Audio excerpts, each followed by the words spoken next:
যদি ধনী মানুষের জীবনে সুখ আনতো, তাইলে ধনীরা বেশিরভাগ আত্মহত্যা করে কেন, ডিটেনশনে ভোগে কেন? ধনীদের চেয়ে তো বেশি ঘুমের ট্যাবলেট কেউ খায় না, ধনীদের চেয়ে তো বেশি ডিটেনশনের ট্যাবলেট কেউ খায় না। ধনীরা সবচেয়ে বেশি ট্যাবলেট খায়। আরেকটা বলবো, হয়তো বিশ্বাস করবেন না, ডিটেনশনের ট্যাবলেট উন্নত বিশ্বে সারা দিন যতগুলা বিক্রি হয়, যত ট্রিলিয়ন ডলারের, কোনো ওষুধ এত বিক্রি হয় না। আমি তো ঘুরা বলতেছি, ঘুরা আমেরিকা যায়া বলতেছি, কানাডা যায়া বলতেছি, ইংল্যান্ড, ইউরোপ, অস্ট্রেলিয়া, জাপান, শুধু বাকি আছে নিউজিল্যান্ড, বাকি সব ল্যান্ডে যায়া বলতেছি। তাইলে ওরা কেন এত বেশি ট্যাবলেট খাইতো ঘুমানের? মুসলমানের ঘুম দেখা কেন মুসলমান হইতো? আমি তো চিনি আমেরিকাতে ওই ব্যক্তিকে যে মুসলমানের ঘুম দেখা মুসলমান হয়েছে। সত্য বলতেছি। মসজিদে বৈশা বৈশা একজন ঘুমাইতেছিল, তো দূরের থেকে দেখা ছুটে আসছে, বলছে তুই কোন কোম্পানির ওষুধ খাস, বৈশা বৈশা ঘুমাস? আমি তো আমেরিকান ওষুধ খায়া বিছনায় যায় ঘুমাইতে পারি না, আমাকে একটু দয়া করে লেখা দিবি? ও ছিল তাবলিগওয়ালা, ও চালাক ছিল, বলছে এত তাড়াতাড়ি লেখা দিব? 3 দিন আমার লগে থাকতে হবে। থাকবি? বলছে 3 দিন না, 3 মাস থাকবো, 3 মাস। তারপরও ঘুম দরকার। তো 3 দিন জামাতে থাকার পরে মুসলমান হয়ে গেছে। 2019-এর কাহিনী বলতেছি। আমি ইস্তেমায় গেছিলাম আমেরিকা, তা আমি বয়ান করে নামতেছিলাম, আর ও পিছে বয়া ঘুমাইতেছিল বৈশা বৈশা। তা আমি আইসা ওরে খোঁচা দিয়ে জিজ্ঞাসা করছিলাম, কোন কোম্পানির ট্যাবলেট খাস, আমাকে লেখা দিবি? তো আমাকে হাইসা দিয়া বলতেছে 3 দিন সময় দিতে হইব, তাইলে লেখা দিবি। অথচ আমি ইস্তেমার বয়ান করে নামলাম। সত্য এটা, ভাবেন, নাইলে ছোট জীবনটা কেটে যাবে। সুখের আশায় দৌড়াইতে থাকবো, কিন্তু কোনোদিন সুখ দেখবো না। সত্য এটাই। পুণ্যে আনে, পুণ্যে আনে, পরিশ্রম কি আনে? আলস্য দারিদ্রতা আনে মানি, কিন্তু দুঃখ আনতে পারে না। পাপে আনে দুঃখ, পাপে পাপে। মানুষের জীবনে দুঃখ আসে পাপের কারণে, অলসতার কারণে মানুষের জীবনে দুঃখ আসে না। মানুষ দুঃখী হয় শুধু পাপের কারণে। তো আল্লাহ মেসেজ দেওয়ার জন্য নিশ্চয় অস্তিত্ব দিছেন, যে তোমাকে নিশ্চয় অস্তিত্ব দিলাম, মেসেজ, তুমি এই ছোট জীবনটায় যদি সুখে থাকতে চাও, তাহলে আমি আল্লাহ ছাড়া বিকল্প নাই, আমি আল্লাহকে পাইতে হবে। যেমন দেখাইলাম, অস্তিত্ব আল্লাহ ব্যতীত বিকল্প, পূর্ণতা আল্লাহ ব্যতীত বিকল্প, সুখ আল্লাহ ব্যতীত বিকল্প, কোনো কিছুই আল্লাহ ব্যতীত বিকল্প নাই। সবকিছুর ভান্ডার কিন্তু ওনার কাছে।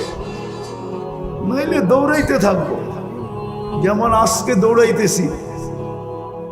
রাত্রেও তো এখান দিয়ে যাই, রাত্রেও যাই, 2টা 3টা 4টা বাজে, দেখি এই কাউন্টার গুলা সব খোলা, কর্মরত মানুষগুলা এখানে ব্যস্ত, চা বিক্রি হইতেছে, এটা হইতেছে, সেটা হইতেছে। সবাইকে যদি জড়ো করে জিজ্ঞাসা করি, রাত্রটা তো ঘুমের জন্য ছিল, তুমি কেন সজাগ? রাত্রটা তো ঘুমের জন্য ছিল। রাত্রের 1 ঘন্টা ঘুম দিনের 5 ঘন্টার ঘুমের সমান হয় না। ওয়াজআলনা লাইলা লিবাসা ওয়াজআলনা নাওমা সুবাতা।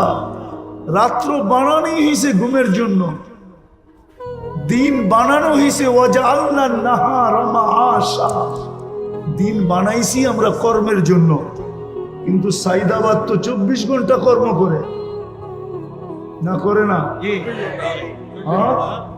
24 ঘন্টা কর্ম করে। যদি জিজ্ঞাসা করি কর্ম করো কেন, আচ্ছা বলেন, লাউড স্পিকার বাইরেও খোলা আছে, শীত তো শুরু হয়ে গেল, ঠিক না? 2 দিন পরে কনকনে হবে, ঠিক না? এই কনকনে শীতের রাত্রে ল্যাব গায়ে দিয়া 2 জনে ঘুমানো সবচেয়ে মজা। 2 জন বলছি, কিন্তু ল্যাব গায়ে দিয়া 2 জনে ঘুমানো সবচেয়ে মজা, না সাইদাবাদের কাউন্টারে বইয়া টিকিট বেচা মজা? মানুষ হিসাবে বলেন কোনটা মজা? হ্যাঁ, শীতের দিন, কনকনে শীতের দিন, সকালবেলা ল্যাপের ভিতরে 2 জনে ঘুমানো মজা, না সকাল সকাল ওইটা রাস্তা দিয়ে হাঁটতে হাঁটতে কর্মের দিকে যাওয়া মজা? কোনটা মজা? আরে বলেন না। ঘুমে মজা, কিন্তু ওকে যদি জিজ্ঞেস করি ও বলবে সুখের জন্যই তো এখানে বসে আছি। কিসের জন্য? তো সুখ ছাইরা সুখের জন্য বসে আছে। আপনি আমাকে যুক্তি দিয়া বুঝান, এটা কোন যুক্তি? সুখ তো মিলে না, সুখের আশাই তো ছুটতেছে। শীতের দিন তো সকালবেলা ফজরের পরে দেখি, আমি তো খিলগাঁই থাকি, ঢাকা শহরেই থাকি, রাস্তাগুলার ভিতরে মানুষের স্রোত যখন দেখি সকালবেলা, তো নিজের মনটাই বলে হায় সুখের আশায় সুখ ছাইড়া কনকনে শীত গায়ে নিয়া ছুটতেছে সবাই। কিন্তু সুখ তো এখানে নাই। মানুষকে আল্লাহ এই মেসেজ দেওয়ার জন্য নিশ্চয় অস্তিত্ব দিছেন। মানুষ বোঝ, তোকে নিশ্চয় অস্তিত্ব দিলাম, পূর্ণতা আমি ছাড়া বিকল্প কোনো রাস্তা নাই, অস্তিত্ব আমি ব্যতীত বিকল্প কোনো রাস্তা নাই, তোকে স্বয়ং সম্পূর্ণ করা আমি ব্যতীত বিকল্প কোনো রাস্তা নাই। বিজয় তোর দিলের ভিতরে কাত, এই ছোট জীবনটাও সুখী হওয়ার জন্য আমি ব্যতীত বিকল্প কোনো রাস্তা নাই। এই জন্য আল্লাহ মেসেজ দেওয়ার জন্য নিশ্চয় সমগ্র সৃষ্টি তৈরি হইল হুকুম দিয়া, 2টা অক্ষর দিয়া, একটা কাফ একটা নুন। আর মানুষ তৈরি হলো কুদরতি হাত দিয়া। তো যেটা হুকুম দিয়া তৈরি হলো সেটা তো সর্বদিকে পূর্ণতা নিয়ে আসলো। চোখের দেখা বলতেছি, মুরগির বাচ্চা ডিমের থেকে বাহির হইতে দেরি, হাঁটতে দেরি করে না। গরুর বাচ্চা মার পেট থেকে আসতে দেরি, 2-4 ঘন্টা পরে দৌড়াইতে দেরি করে না, ঠিক না? কিন্তু এটা তো হুকুমের তৈরি, আমি তো কুদরতি হাতের তৈরি। আমি কেন নিশ্চয় আসলাম? নিশ্চয়তার চিত্রটাও দেখাবো। প্রথমত আমি শ্রেষ্ঠত্ব নিয়ে আসলাম, তারপরও নিশ্চয় কেন আসলাম? কুদরতি হাতের তৈরি, তারপরও আমি নিশ্চয় কেন আসলাম? যে হুকুমের তৈরি সে স্বয়ং সম্পূর্ণতা নিয়ে কেন আসলো? দুনিয়াটা মানুষের জন্য তৈরি, মানুষ না হইলে এই দুনিয়াটা হতো না। কোরআন এটাই বুঝায় যে মানুষ না হইলে দুনিয়াটা হতো না। ওয়াল্লাযী খালাকা লাকুম মা ফিল আরদি জামিয়া, সবকিছু যখন আমার জন্য তৈরি, আমি নিশ্চয় কেন আসলাম? সবকিছু যখন আমাকে দিলেন, ওয়াল্লাযী আদ-দুনিয়া খলিকনা লাকুম, দুনিয়া আমার জন্য তৈরি। ওয়াল্লাযী খালাকা লাকুম মা ফিল আরদি জামিয়া, সবকিছুর আধিপত্য আমার হাতে উঠাইয়া দিলেন, তারপরও আমি কেন নিশ্চয় আসলাম? বাবার বিষয়, কিন্তু চিন্তা করার বিষয়। আর চিন্তা ক্ষমতা যদি না দিতেন তাহলে বুঝতাম যে চিন্তা ক্ষমতা দেন নাই। মানুষকে যে চিন্তা ক্ষমতা দিছেন সৃষ্টির ভিতরে কাউকে এই চিন্তা ক্ষমতা দেন নাই। কেউ বলতে পারবে না যে মানুষের চেয়ে বেশি চিন্তা ক্ষমতা কোনো সৃষ্টিকে দিছেন, বা কোনো সৃষ্টি সম্বন্ধে মানুষের জানা আছে যে মানুষের চেয়ে বেশি চিন্তা ক্ষমতা রাখে। যদিও কেউ প্রশ্ন করবে যে মাঝে মাঝে তো ডগ স্কোয়াড দেখা যায়, ডগ স্কোয়াড, কুকুর দেখা যায় না, কুকুর আমাদের প্রশাসনিক লোকের কাছে কুকুর দেখা যায়, ঠিক না? আপনি বলবেন কুকুর তো মানুষের চেয়ে বেশি পারদর্শী, ঠিক না?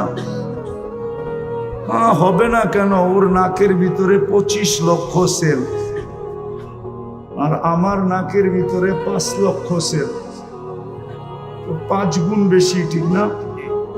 তো গ্রাণ ক্ষমতা তো ওরই বেশি, ঠিক না? এই 25 লক্ষ যদি আপনার নাকে দিত, তাইলে সাইদাবাদে 10 মিনিট আপনি দাঁড়ায় থাকতে পারতেন না।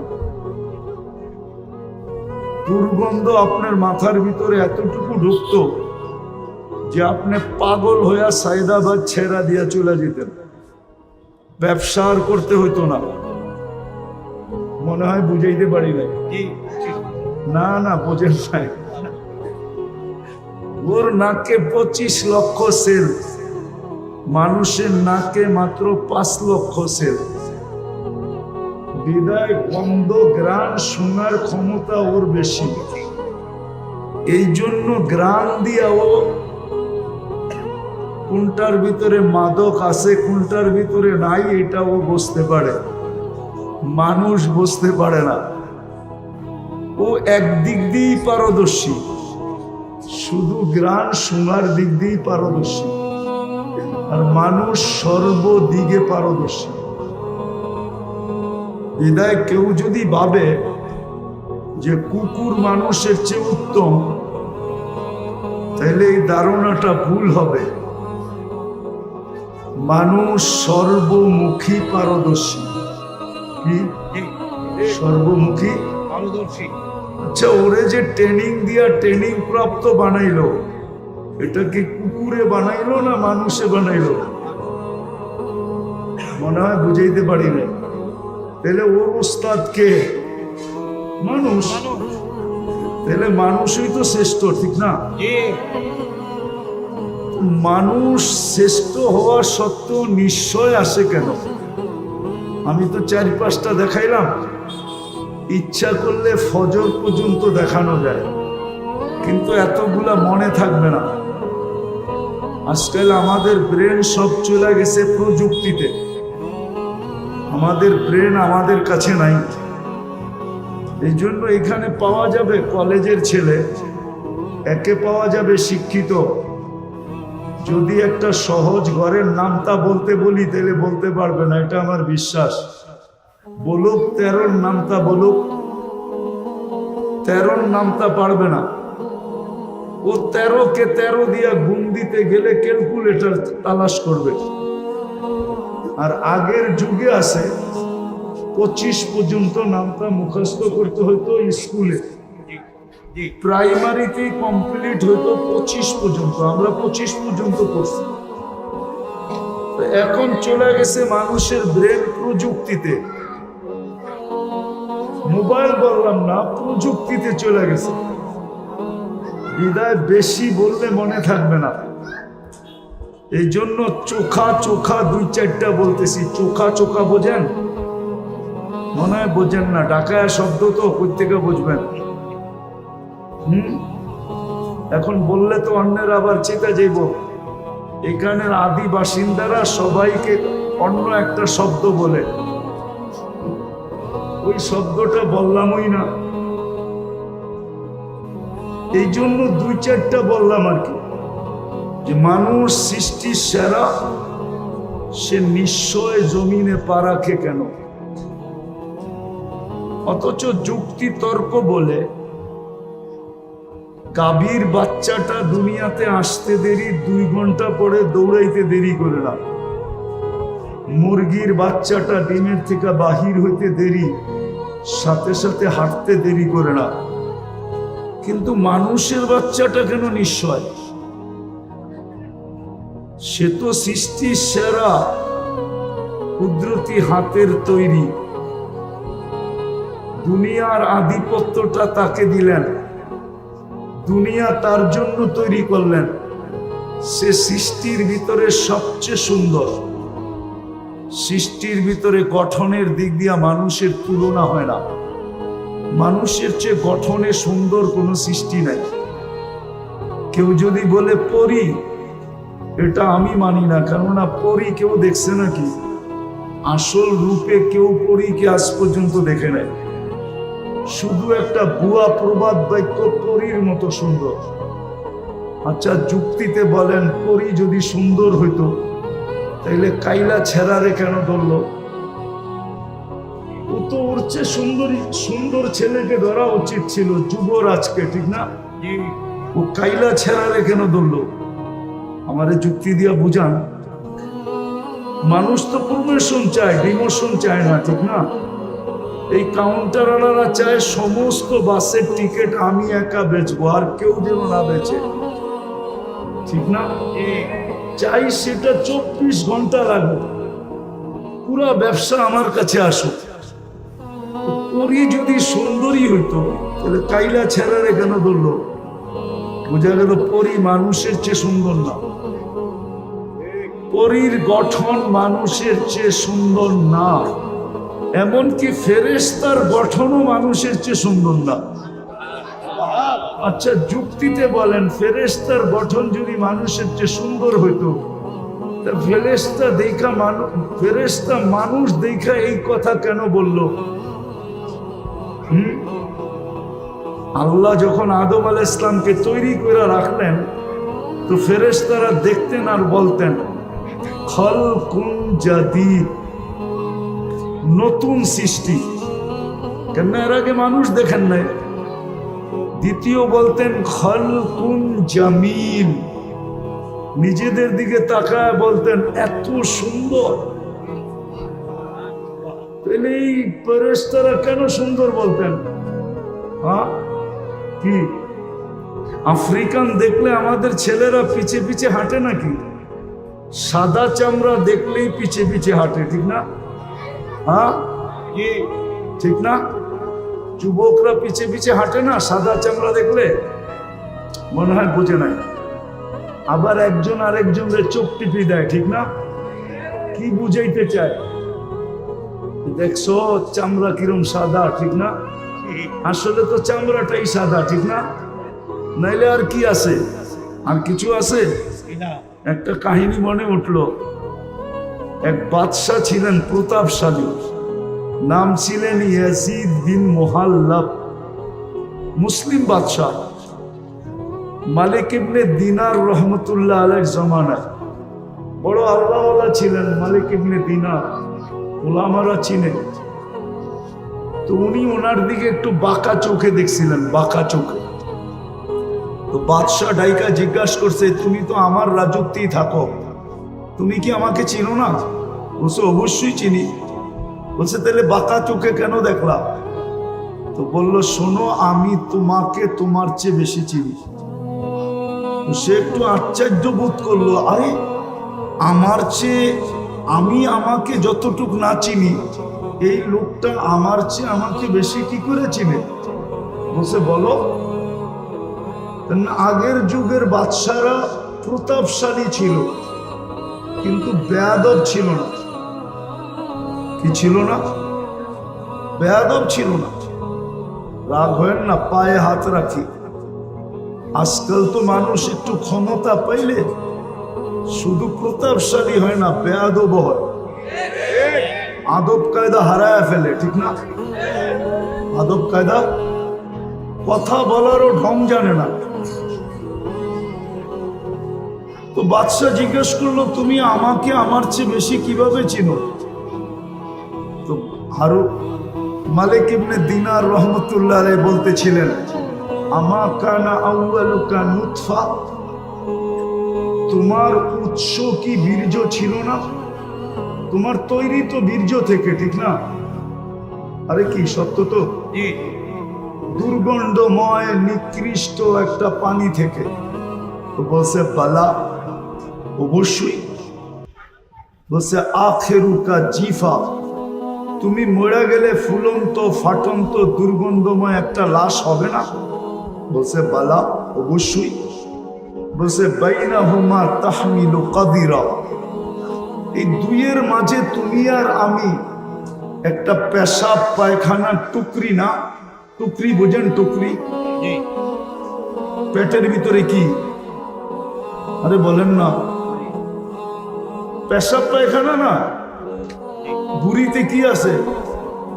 মনে হয় ভালো ভালো খাওয়ান আছে, পেশাব পায়খানাই তো, ঠিক না? তো মা ইয়াজিদ বিন মুহাল্লাব বলতেছে আরাফতানি হাক্কা, তুমি আমাকে চিনছো, এই চামচগুলো একটাও আমাকে চিনে না। চামচ চিনেন? রাধা বাদশাদের চতুর্দিকে চামচ থাকে না, চামচ। আরে চামচই কোন, চামচা কইলে আবার খারাপ শোনা যায়, সুন্দর ভাষা ব্যবহার করেন। তো বলে ওরা আমাকে চিনে নাই। আমি বুঝাইতেছিলাম, যেই মানুষটা এত সৃষ্টির ভিতরে এত ঊর্ধ্বে, সে নিশ্চয় কেন জমিনে পা রাখে? যুক্তি তো বলে, তর্ক তো বলে, বিবেক তো বলে, বুদ্ধি তো বলে, এমনকি বিদ্যা পর্যন্ত বলে যে সবচেয়ে পূর্ণতা নিয়ে ওই মানুষটাকে দুনিয়াতে আসা উচিত ছিল। কিন্তু মানুষটা কেন নিশ্চয় আসলো? কেমন নিশ্চয়? ফালা লাকা সিন্নুন তাক্তা, মার পাটের থেকে যখন আসে তো দাঁত থাকে না, কোত্থেকে কাটবে? ওয়ালা লাকা লিসানুন তান্তিক, জিহ্বা থাকে কিন্তু বাক শক্তি থাকে না। ওয়ালা লাকা উদুনুন তাসমা, কান থাকে কিন্তু শ্রবণ শক্তির কার্যকারিতা থাকে না। ওয়ালা লাকা আইনুন তানদুর, চক্ষু থাকে কিন্তু দৃষ্টি শক্তির কার্যকারিতা থাকে না। ওয়ালা লাকা আকলুন তুমাইয়িজ, মগজ থাকে কিন্তু ভালো মন্দ বুঝার ক্ষমতা থাকে না।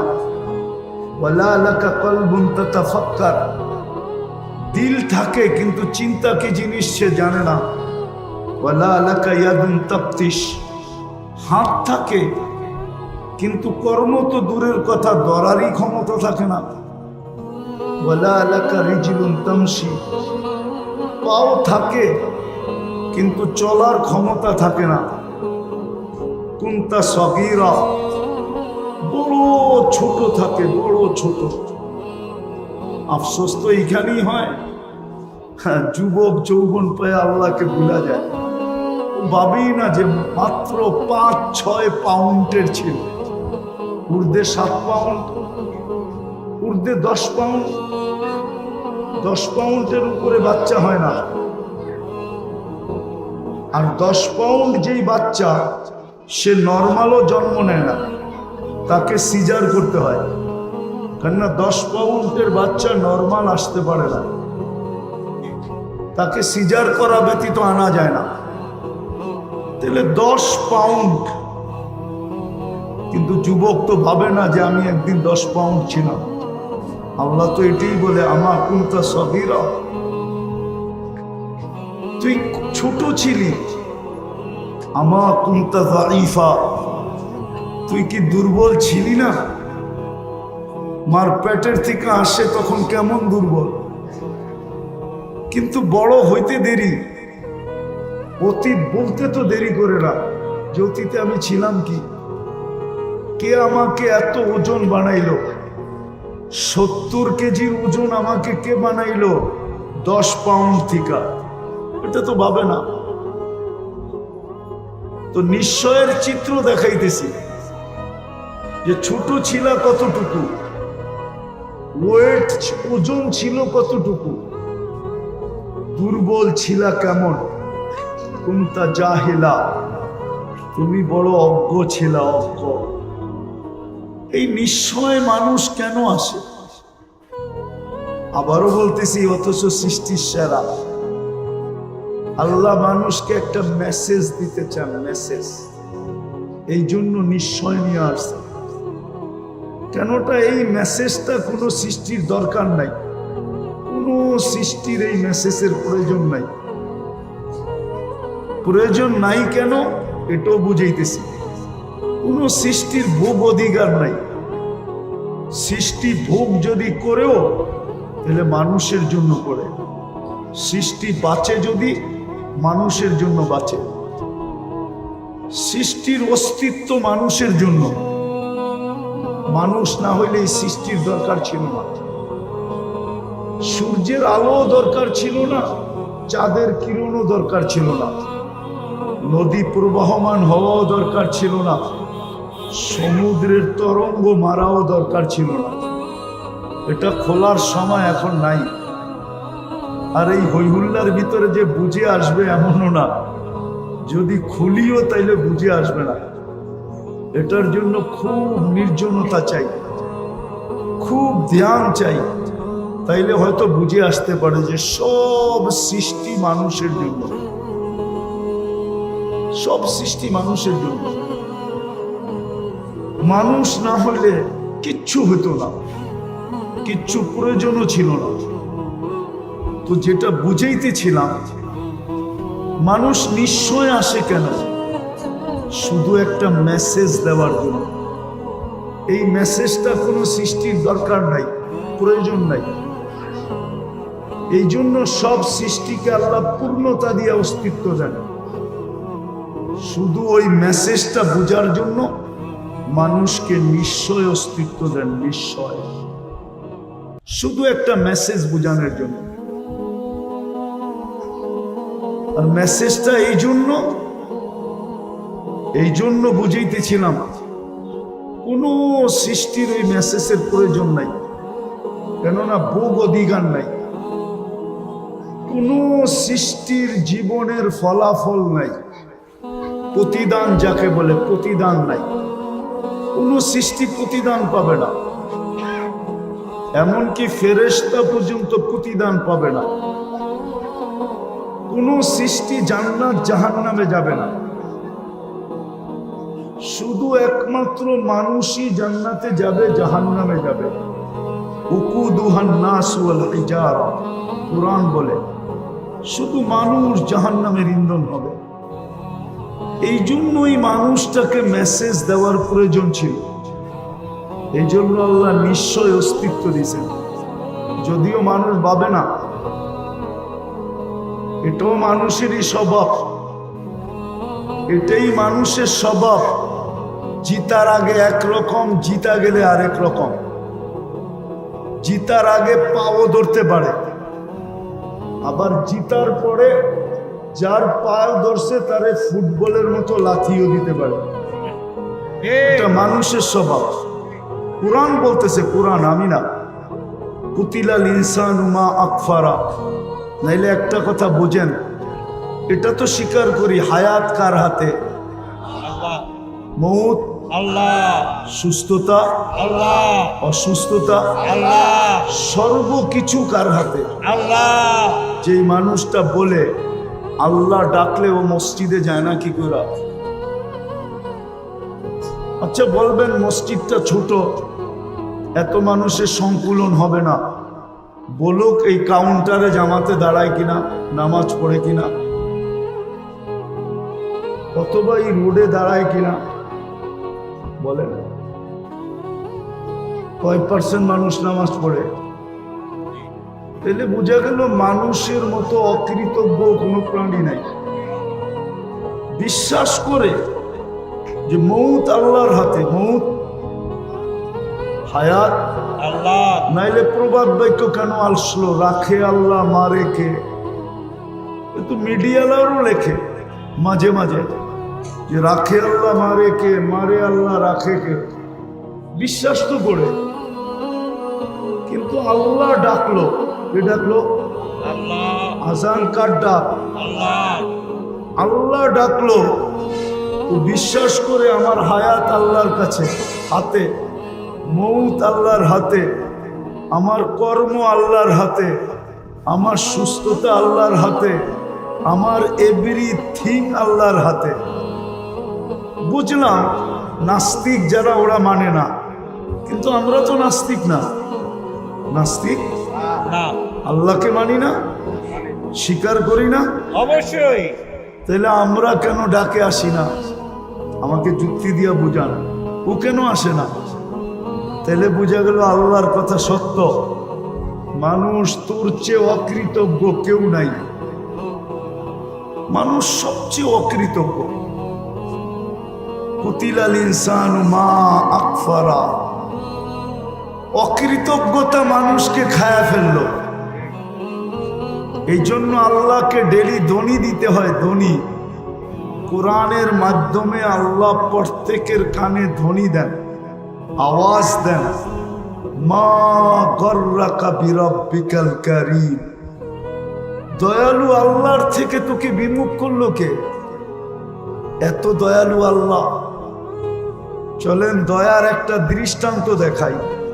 দয়ার একটা দৃষ্টান্ত দেখাই। এই জীবনটাই তো জীবন না, 60-70 বছর, তারপর চলে যেতে হবে। যেটা চিরদিন ওইখানেও যদি সুখ পাইতে চাই, আর যদি বলি প্রবাদ বাক্য, নগদ যা পাও হাত পেতে নেও, বাকির খাতায় শূন্য থাক, তাইলে আপনাকে বুঝায় কোনো লাভ নাই। ইনশাআল্লাহ আপনি একদিন সচক্ষে দেখবেন যে বাকির খাতায় শূন্যই আছে। আপনার প্রবাদ বাক্যই থেকে যাবে। এই জন্যই কোরআন বলছে আফা হাসিবতুম আন্নামা খালাকনাকুম আবাস। ও মানুষ, কোন সৃষ্টি যদি অনর্থক সৃষ্টি না হয়, তাহলে তোর মতো সৃষ্টির সেরা মানুষটা অনর্থক হয় কি করে? যাকে আমি সৃষ্টির ভিতরে সবচেয়ে সৌন্দর্য দিলাম, ওটা অনর্থক হয় কি করে? যাকে সৃষ্টির ভিতরে সবচেয়ে সুন্দর গঠন দিলাম, ওটা অনর্থক হয় কি করে? এক কোম্পানি নিয়ে আসেন এখান থেকে আমাকে, যে কোনো প্রতিবন্ধীকে চাকরিতে রাখছে। অনেকগুলা কোম্পানি ওই মাথা থেকে এই মাথা পর্যন্ত পরিবহনের, ঠিক না? একটা কোম্পানি নিয়ে আসেন, সে একজন প্রতিবন্ধীকে কর্মচারী হিসাবে রাখছে, মাসের শেষে তাকে একটা বেতন দেয়। এই মনে করা যে সে প্রতিবন্ধী, কি করে খাবে? আল্লাহ আমাকে অর্থ দিছে, আমি একজন প্রতিবন্ধীকে কর্মচারী হিসাবে রাখলাম। ও বলতেছে একজন রাখছে, একজন প্রতিবন্ধী বাংলাদেশে। যদি প্রতিবন্ধীকেই এরকম বিত্তশালীরা, মার্কেট মালিক, দোকান মালিক, পরিবহন মালিক, মেল ফ্যাক্টরিওয়ালারা রাখতো, তাহলে বাংলাদেশে আর প্রতিবন্ধী আলাদেরকে কি অটো চালাইতে হইতো না? ঠিক না? হ্যাঁ। আর প্রতিবন্ধীদের সুবাদে 12 লোক অটো নিয়ে নামতো না, ঠিক না? অটো তো আগের থেকেই নাই, পরে নামবে পত্রিকা। আর করতে করতে আজকে আন্দোলন পর্যন্ত বাড়াইতে হইতো না। কিন্তু প্রতিবন্ধীকে তো কেউ চাকরিতে রাখে না, গেলেই প্রথম ধাক্কা দেয়, তুই প্রতিবন্ধী। যেটা বুঝাইতেছিলাম, যে আল্লাহর মতো দয়ালু, মা গর্রাকা বিরাব্বিকাল কারীম, এই ধ্বনি দিতে হতো না। এই ধ্বনি দিতে হতো না যে আমার মতো দয়ালুর থেকে তোকে বিমুখ করলো কে? তুই সারাদিন বিমুখ থাকা সত্ত্বেও, আমার হাতে হায়াত থাকা সত্ত্বেও, আমার হাতে মৌত থাকা সত্ত্বেও, এভরিথিং আমার হাতে থাকা সত্ত্বেও, আমি তোর ডাকি আমি, তুমি সাড়া দাও না। তারপরও আমি তোমার সব কিছু বহন করতেছি। বলেন এরকম দাতা কই পাবেন? একটু ভাবেন, বিবেক দিয়ে ভাবেন, কাজে দিবে কিন্তু। নাইলে এই কথা বলতে পারবেন না। আপনি যুক্তি দিবেন, তর্ক দিবেন, যুক্তি তর্কের জবাব কিন্তু এটার ভিতরে রাখা আছে। আপনার ব্রেনের ভিতরে আপনার যুক্তি তর্কের জবাব রাখা আছে। আপনার ব্রেনের ভিতরেই রাখা আছে। আপনি এটা বললে হবে না যে আমি কর্মব্যস্ততার কারণে পারি না। ড্রাইভার যদি বলে আমি চালক হিসাবে নামাজ পড়তে পারি না, আমি ওকে প্রশ্ন করব তোমাকে চালানের যোগ্যতা কে দিল? হ্যাঁ, কে দিল? আল্লাহ। আরে বলেন না। আল্লাহ। আল্লাহ বলতে দ্বিধা করেন কেন? আল্লাহ বললে 40 নেকি মিলবে, 40 নেকি। কে দিল তাকে যোগ্যতা? হ্যাঁ? আল্লাহ যদি জিজ্ঞেস করে যোগ্যতাটা কার ছিল বল। তোকে যদি প্রতিবন্ধী বানাইতাম কে কি করার ছিল? তোর মা বাবার চোখের পানি জড়ানো ব্যতীত আর কিচ্ছু ছিল না। চোখের পানি জড়াইতে থাকতো। আল্লাহর বিরুদ্ধে কেস কোথায় করতো? হাইকোর্টে না সুপ্রিম কোর্টে না জজ কোর্টে না র্যাবের কাছে না আর্মির কাছে? কার কাছে করতো? এই যে রাস্তায় যারা ডিউটি করে, এরা যদি বলে আমি ডিউটি করি, আমি নামাজ পড়বো কি করে? আমি যদি প্রশ্ন করি তোমাকে দেহটা কে দিল? ডিউটি করার মতো যোগ্যতা সম্পূর্ণ তোমাকে কে বানাইলো? এটা আমাকে বলো। আল্লাহ তো এটাই প্রশ্ন করবে, তুমি আমারটা দিয়া বাহাদুর, এই দেহটা কার? আল্লাহ। আচ্ছা, যার যৌবন দিয়া, হ্যাঁ কি বলেন না? আল্লাহ। সুন্দরী মডেলিং কার সৌন্দর্য দিয়া? হ্যাঁ, সৌন্দর্যই তো লাগে মডেলিং এর জন্য, ঠিক না? না মডেল সবাই হইতে পারে না, মনে হয় বোঝেন না আপনারা। আরে মডেলিং হইতে হইলে কি লাগে? সৌন্দর্য লাগে না? হ্যাঁ। সৌন্দর্য কার দেওয়া? আল্লাহ। ওর বাপ মা বাজার থেকে কিনা আইনা সেট করছে? হ্যাঁ বলেন না। না প্লাস্টিক সার্জারি করছে পুরা শরীর? তাও তো না, কার দেওয়া? আল্লাহ। তাহলে ঠিক যে যেখানে কর্মরত ওকে কর্মযোগ্য কে বানাইছে? আল্লাহ। যদি না বানাইতো কিছু তো কি করে বলে যে আমি তো কর্ম করতেছি, আমি ব্যস্ত, আই এম ভেরি বিজি, আমি আপনার ডাকে সাড়া দেই তো দেই কি করে? ও কর্মযোগ্য বানানোটা ভুল হয়েছে, ঠিক না? এটাই মনে হয়। নাহলে ও সাড়া দেয় না কেন? রোডালা যদি রোডেই নামাজের জন্য দাঁড়াইতো তাহলে হয়তো রোড থাইমা যেত, নামাজের পরে আবার খুলে যেত, ঠিক না? কত আন্দোলনেই তো রোড সারাদিন থামা থাকে, ঠিক না? আপনাদের ফ্লাইওভার কি মাঝে মাঝে থামে না? হ্যাঁ, লম্বা জাম হয় না? না হয় না? না, এটা 24 ঘন্টা চলতে থাকে। মাঝে মাঝে তো আমরাও 2-1 ঘন্টা কাটায় দিই ফ্লাইওভারের উপরে।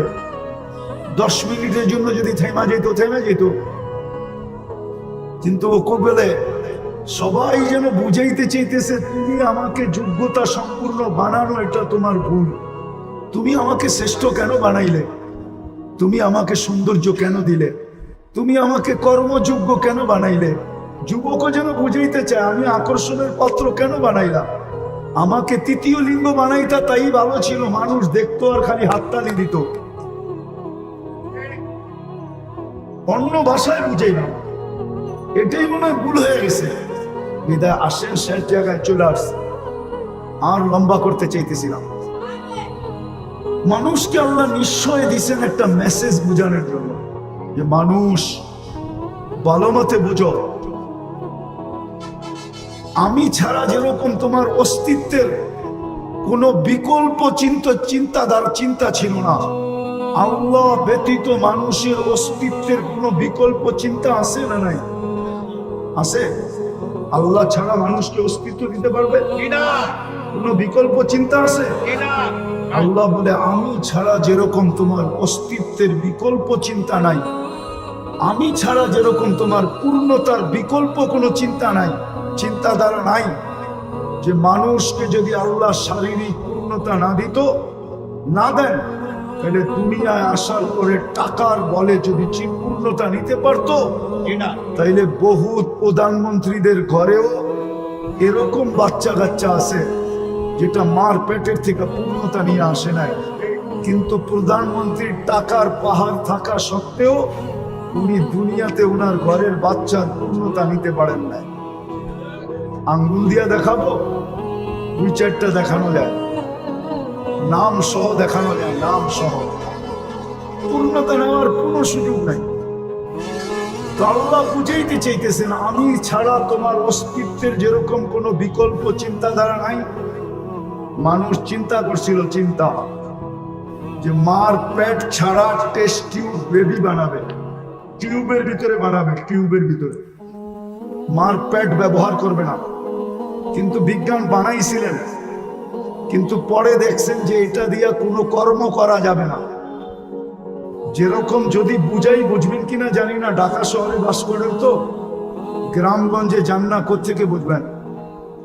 গ্রামে অবেলা যদি মেয়ের জামাই আসে তো শ্বশুর শাশুড়ির মুরগি ধরতে যায়, গ্রাম্য মুরগি ধরতে যায়, দেশি মুরগি ধরতে যায়, মাঝে মাঝে কাপড়ও খুলে যায়, মনে হয় বোঝেন তাই। আর পোল্ট্রি যেটা ফার্মের, ওইটা নড়ে আর চড়ে, নড়ে আর ওইটা না হাঁটে না দৌড়ায়, ও বইয়েই থাকে, ঠিক না? তো বিজ্ঞান দেখছে বাচ্চা তো হবে, কিন্তু ওইটা দিয়ে কর্ম করা যাবে না, বাস চালানো যাবে না, বন্দুক চালানো যাবে না, প্লেন চালানো যাবে না, দুনিয়ার কোনো কাজ করা যাবে না। ওইটার নাম দিতে হবে পোল্ট্রি বাচ্চা। পোল্ট্রি কি? ওইটা নড়বো আর চড়বো, ঠিক না? তো বিজ্ঞান কানে ধরে তওবা করে ফেলছে, এখন আগের জায়গায় চলে আসছে যে আল্লাহ ব্যতীত অস্তিত্ব দেওয়ার কোনো বিকল্প নাই, আল্লাহ ব্যতীত পূর্ণতা দেওয়ার কোনো বিকল্প নাই। টাকার বলে পূর্ণতা নেওয়া যায় না। তো সব যখন আল্লাহ দেন, তাইলে ওই ব্যক্তিটাকে যখন আল্লাহ ডাকে তো আসে না কেন? কেন আসে না বলেন? এই জন্যই তো বলছে মানুষের মতো অকৃতজ্ঞ কেউ নাই, নিমক হারাম কেউ নাই। মানুষের চেয়ে নিমক হারাম কোনো জাতি নেই, মানুষের চেয়ে অকৃতজ্ঞ কোনো জাতি নেই, মানুষের চেয়ে কপাল পোড়া কোনো জাতি নেই। বরং দেখা যায় মাঝে মাঝে কিতাব ঘাটলে দেখা যায় মানুষের চেয়ে নিকৃষ্ট কেউ নেই। হ্যাঁ, শুকরও মাঝে মাঝে সকালবেলা ঘুমের থেকে উঠে বলে মালিক চোখটা খুলবো, কিন্তু কোনো বেনমাজির উপরে যেন দৃষ্টিটা না পড়ে। আল্লাহ জিজ্ঞেস করে কেন? তো বেনমাজি আমার চোখে আমার চেয়ে নিকৃষ্ট। তো যুক্তি জিজ্ঞাসা করে, কোন যুক্তিতে? আমি তো উঠেই তোমার প্রশংসা করি, আর তুমি ওকে ডাকো, তারপরে ও আসে না। তুমি ওকে ডাকো, আর আল্লাহ ডাকে কেন? এক গাদা জিনিস দেওয়ার জন্য ডাকে, এক গাদা। হায়, মুসলমান যদি নামাজ পড়তো, তাহলে আমার বিশ্বাস ঢাকা শহরে এত ক্লিনিক হতো না। আমার বিশ্বাস এত লম্বা ঘন্টায় ঘন্টায় সিরিয়াল দিয়ে বসে থাকতে হতো না। আর আমার বিশ্বাস ডাক্তারদের পোয়া বারো হতো না, যদি মুসলমান নামাজ পড়ার মতো পড়তো। কেননা নামাজের ভিতরে আরোগ্যতা রাখা আছে, শেফা। আপনি বলবেন হুজুররা অসুস্থ হয় কেন? আমিও বলবো, আমিও ওই নামাজ পড়ি না যেরকম পড়ার দরকার। আর পড়লে আল্লাহ রসুলের কথাই সত্য। সাল্লি, পড়ো, ফাইন্না ফিস সালাতি শিফা। নামাজ পড়ো, নামাজের ভিতরে আরোগ্যতা রাখা আছে। যদি পড়ার মতো পড়তো। তো কথা শুরু ছিল মানুষকে কেন নিশ্চয় অস্তিত্ব দেন, মেসেজ দেওয়ার জন্য। যেরকম মানুষ, আমি ছাড়া তোকে অস্তিত্বে আনার কোনো বিকল্প রাস্তা নাই, আমি ছাড়া পূর্ণতা দেওয়ার বিকল্প কোনো রাস্তা নাই, ঠিক তদ্রূপ আমি ব্যতীত ভালো মতে বোঝ, তোর এই জীবনটা, ছোট জীবনটা গুছানের কোনো বিকল্প রাস্তা নাই। গুছানো বোঝেন? এই 60-70 বছরের জীবনটা যদি গুছায়া চালাইতে চাস, একটু সুখ শান্তির সাথে যদি চালাইতে চাস, কাটাইতে চাস। এই জন্য বাংলায় একটা প্রবাদ বাক্য আছে, পরিশ্রম ধন আনে। এটা আমিও মানি, পরিশ্রমে ধন আনবে কিন্তু সুখ আনতে পারবে না। বাংলায় প্রবাদ বাক্য আছে, পুণ্যে আনে সুখ। কি পুণ্য বোঝেন? কি নেকে আনে সুখ, আল্লাহ সুখ দেয়। আল্লাহ সুখ দেয়। যদি ধনী সুখ দিত তাইলে ওই ধনী কেন নিজের মাথায় পিস্তল রাইখা নিজেই গুলি করত? ও তো ধনী ছিল। ওকে আমার চেয়ে বেশি আপনারা চিনেন না। আমি চিনি ওর ছেলে কই থাকে, আমি চিনি ওর মেয়ে কই থাকে, আমি চিনি ওর স্ত্রী কোথায় থাকে, আমি চিনি ওর কতটুকু আছে কতটুকু নাই। আমি চিনি ওকে, কাছের থেকে চিনি। না চিনতাম, ধনই যদি সুখ আনতো তাইলে ঐশী তো ডেলি প্রতি মাসে 1 লক্ষ টাকা হাত খরচ পাইতো। ঐশী যে এখনো জেলখানায় আছে, সে তো প্রতি মাসে 1 লক্ষ টাকা হাত খরচ পাইতো। ছোট একটা মেয়ে, ও 1 লক্ষ টাকা খায় না চাবায়া খাইতো? ও 1 লক্ষ টাকা খায় কি করে? হ্যাঁ, ডেলি 3000 টাকা খাইলেও তো মাসে 3 90,000 হয়। ও 3000 ডেলি কি খাইতো? বিলাসবহুল গাড়ি তো ছিল ওর জন্য, পার্সোনাল ড্রাইভার তো ছিল ওর জন্য। এখনো তো ফ্ল্যাটটা পড়া আছে শান্তিনগরে, দেখা আসেন না? আমি চিনি ওই ফ্ল্যাট। যাকে আমি দুনিয়াটা হাতে উঠায় দিয়া দিলাম, ওটা অনর্থক হয় কি করে? যাকে দুনিয়ার আধিপত্য দিলাম, সেটা অনর্থক হয় কি করে? সর্বশেষ যেই মানুষটাকে আমি খলিফা, আমার প্রতিনিধি হিসাবে ঘোষণা দিলাম, ওটা অনর্থক হয় কি করে? যে মানুষটাকে জন্ম নিতে দেরি, সৃষ্টি শ্রেষ্ঠ সৃষ্টি, যাকে সেজদা করতে দেরি করে নাই, ওই মানুষটা অনর্থক হয় কি করে? এই জন্যই তো কবি বলেন, মিলে খাক আহলে শাহ कैसे कैसे, जमी खा गई नौजवान कैसे कैसे, अजल ने न छोड़ा किसरा न दारा, उसी से सिकंदर सा फाते भी दिहारा, हर एक लेके क्या क्या हसस सुधारा, पड़ा रह गया यही ठाट सारा। ঐতিহ্য পড়া থাকবে, ঐতিহ্য। সোনার গায়ে ঐতিহ্য পড়া আছে, লালবাগ কিলায় ঐতিহ্য পড়া আছে, আহসান মঞ্জিলে ঐতিহ্য পড়া আছে, বিক্রমপুরে ঐতিহ্য পড়া আছে, রাজবাড়িতে ঐতিহ্য পড়া আছে, হাজারো ঐতিহ্য পড়া আছে, হাজারো ঐতিহ্য, হাজারো ঐতিহ্য পড়া আছে। এখনো গণভবন পড়া আছে, গণভবন ঐতিহ্য পড়া আছে। আল্লাহ বলে, কবিও বলে ঐতিহ্য পড়া থাকবে। ছোটবেলা অনেক বাস কোম্পানি দেখতাম, যাদের নাম এখন পর্যন্ত একটাও নাই, শুধু একটা আছে, ইগলের কিছু বাস এখন দেখা যায়, বাকি পুরান কোম্পানির একটাও নাই, শুধু ইগলটা দেখা যায়। ছোটবেলার বাসের কোম্পানির কথা বলতেছি। বড় দাপট ছিল, বড় কি বড় দাপট ছিল। রাগ হয়ে যাবেন বললে? হ্যাঁ না, পরিবহন রাগ হয়ে যাবে। বলবো, পরিবহন গুলার ব্যবহারে মনে হয় এরা যাত্রীকে বিনা পয়সায় নিয়ে যায়, বিনা পয়সায়।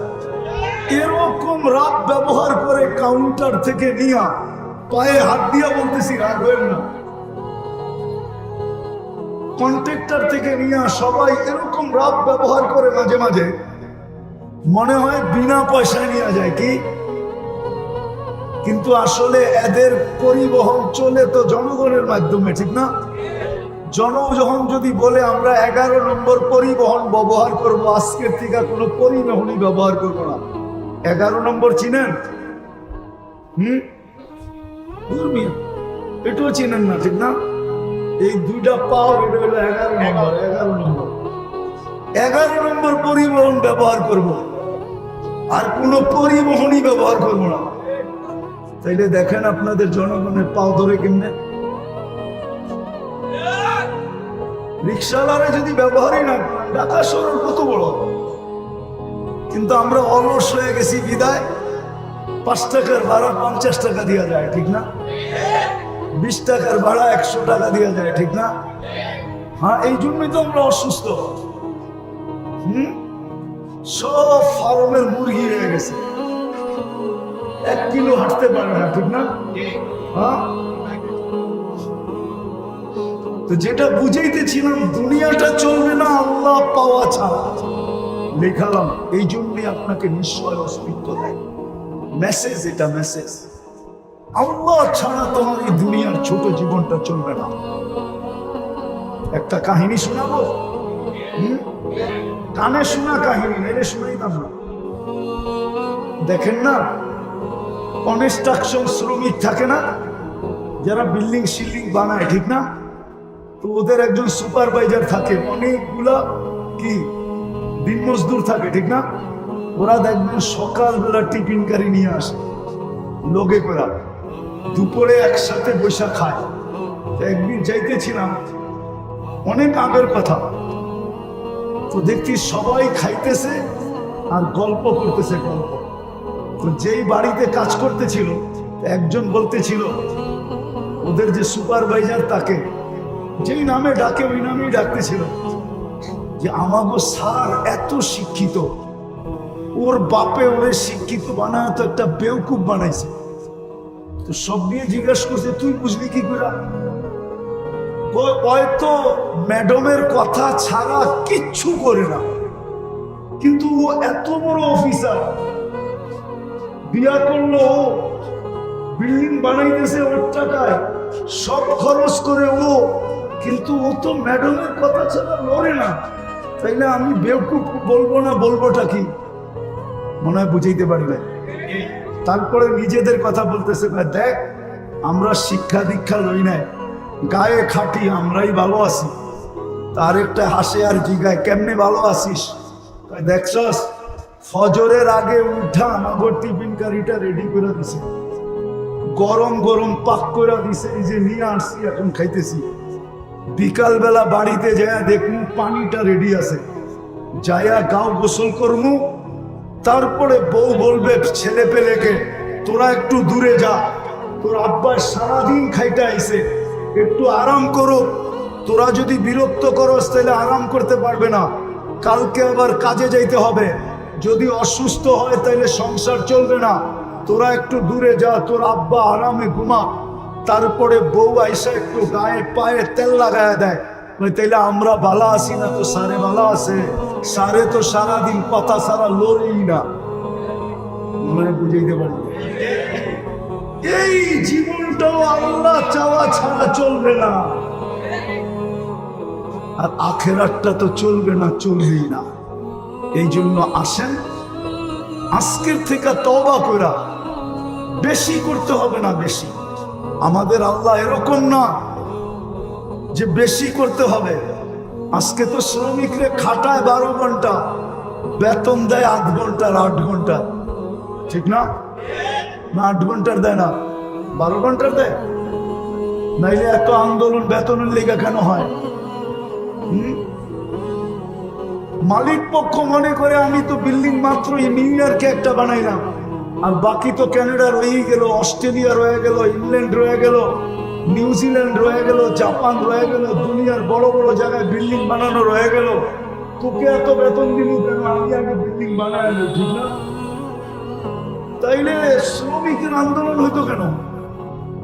মালিক পক্ষ যদি মনে করত যে শ্রমিকের মাধ্যমে আমার এই কি, আমার এই অবস্থান, শ্রমিক না হইলে তো আমার এই অবস্থান হতো না। শ্রমিক যদি না পাইতাম তো আমি ফ্যাক্টরি খুলতাম কোত্থেকে? শ্রমিক যদি না হইতো আমি পরিবহন চালাইতাম কোত্থেকে? সে যদি শ্রমিককে এহসান মোহসেন মনে করতো তাইলে তো শ্রমিকের উপরে নির্যাতন হইতো না, শ্রমিক আইনের প্রয়োজন ছিল না। রাগ হয় না মালিক পক্ষ আবার।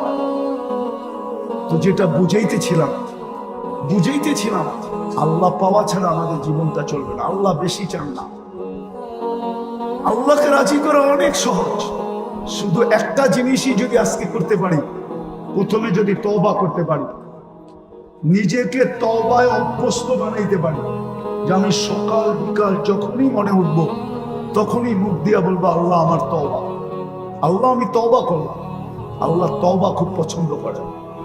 এই উম্মতের জন্য বেশি কিছু করতে হবে না, 5 ওয়াক্ত নামাজ পড়লেই যথেষ্ট। পারবেন পড়তে? পাক্কা পারবেন? নামান। আর একটা পরিবেশকে টিকায় রাখতে হবে, তাইলে দেখবেন আমরা সমস্ত বিপর্যয়ের থেকে বেঁচে থাকবে।